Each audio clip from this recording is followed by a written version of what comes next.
আসসালামু আলাইকুম friends, welcome back to my channel. তো আজ আমি আম পোড়ার শরবত তৈরি করে দেখাবো খুবই সহজ উপায়ে। তো এখানে আমি দুটো আম নিয়েছি কাঁচা, আপনারা যে কোনো কাঁচা আম নিয়ে নিতে পারেন।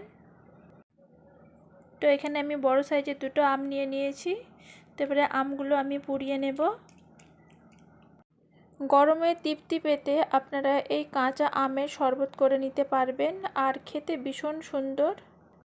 একবার এইভাবে বানিয়ে খেলে বারবার খেতে ইচ্ছে করবে, মন ও প্রাণ দুটোই ভরে যাবে। তো এখানে আমি দেখুন আমগুলো পুড়ানোর জন্য গ্যাস চুলায় বসিয়ে দিয়েছি। যে কোনো আপনারা একটা স্ট্যান্ড নিয়ে এভাবে পুড়িয়ে নিতে পারবেন, খুবই সহজ। তো আমটা পুড়াতে একটু সময় লাগবে। তো এক সাইডটা প্রায় হয়ে এসেছে, আবারও এক সাইডটা উল্টে নিয়েছি। তো এভাবে আমটাকে আমি পুড়িয়ে নেব। তো এখানে আমটা পুরানো হয়ে গিয়েছে, ঠান্ডা করার জন্য রেখে দিয়েছি। তো আমের যে খোসাটা আছে সেটা ছাড়িয়ে নেব। তো হালকা ঠান্ডা হয়ে গিয়েছে। তো এভাবে চেষ্টা করবেন ছাড়িয়ে নিতে পরিষ্কার করে, আর ধুলে আমের যে পোড়া গন্ধটা সেটা চলে যাবে। তো চেষ্টা করবেন এভাবেই পরিষ্কার করে নিতে। তো এখানে একটা মিক্সার জার নিয়েছি, এবার আমি আমটাকে দেখুন এভাবে দিয়ে দেব।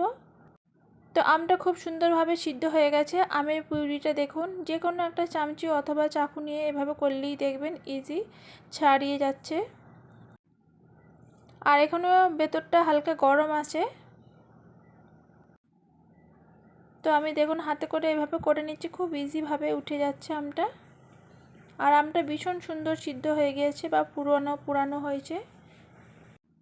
তো এখানে আমি দিয়ে দিচ্ছি 3 চা চামচ মতো চিনিটা আপনারা বুঝে দেবেন, আমটা একটু মিষ্টি আছে। তো এখানে আমি 3 চামচ মতো চিনি দিলাম, আর দিয়ে দিচ্ছি একটু পুদিনা, আর এখানে দিয়ে দিচ্ছি 1 গ্লাস মতো পানি দিয়ে ভালো করে ব্লেন্ড করে নেব।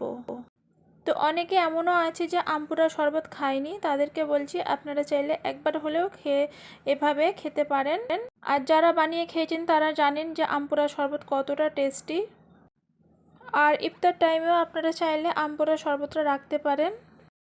তো এখানে আমটা খুব সুন্দরভাবে ব্লেন্ড করে নিয়েছি, একটা স্ট্রেনার নিয়েছি, আর আমের যে পিউরিটা আছে এভাবে বের করে নেব। তো আমি আমার মতো করে তৈরি করে আপনাদের সাথে শেয়ার করলাম, আশা করছি ভালো লাগবে। ভালো লাগলে লাইক কমেন্ট শেয়ার।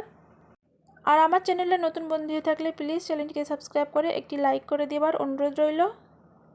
তো যারা শুরু থেকেই আমার সাথে আছেন, আমার ভিডিও দেখেন, তাদেরকে জানাই অসংখ্য ধন্যবাদ। তো এখানে আমের পিউরিটা ছেঁকে নেওয়া হয়ে গিয়েছে, দিয়ে দিলাম সাদা লবণ হাফ টেস্টের মতো, আর দিয়ে দিচ্ছি বিট লবণ দিয়েছি, আর এখানে দিলাম ভাজা জিরার গুঁড়া, আর দিয়ে দিয়েছি জলজিরা। আপনারা চাইলে চাট মশলাটাও ব্যবহার করতে পারেন। আর এখানে আমি 2 থেকে 3 গ্লাস মতো পানি অ্যাড করে দিলাম, দিয়ে ভালো করে মিশিয়ে নিচ্ছি। আপনারা যখন এটা পরিবেশন করবেন অথবা বরফ দিয়ে নয়তো ফ্রিজে রেখে দিলে ঠান্ডা করে খাবেন, মন ও প্রাণ দুটোই ভরে যাবে। তো এখানে দেখুন একটা গ্লাসের মধ্যে আমি কয়েক টুকরো বরফ দিয়ে দিচ্ছি, দিয়ে একটু পরিবেশন করে দেখাচ্ছি। ভীষণ সুন্দর আর টেস্টি একটি রেসিপি, আর একদম হাতের কাছে থাকা উপকরণ দিয়ে আপনারা তৈরি করে নিতে পারবেন কোনো ঝামেলা ছাড়াই। ভিডিওটিকে আর বেশি বড় করলাম না, এখানেই শেষ করলাম। আবারও অন্য কোনো রেসিপি নিয়ে চলে আসবো। আল্লাহ হাফিজ।